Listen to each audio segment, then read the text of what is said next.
Hello! In this video I will show you how to enter recovery mode on Motorola Razr 2025.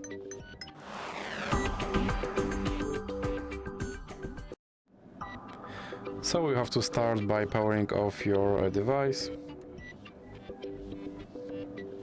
And now when your device is completely powered off, you have to press power button and volume down button and hold it for a few seconds. And now press on volume buttons, and when you have recovery mode you have to press power button to select.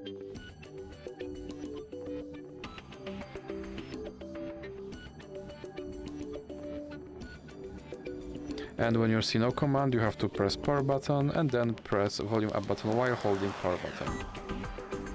And as you can see, I'm now in recovery mode, and here you have to navigate using volume buttons and select with power button.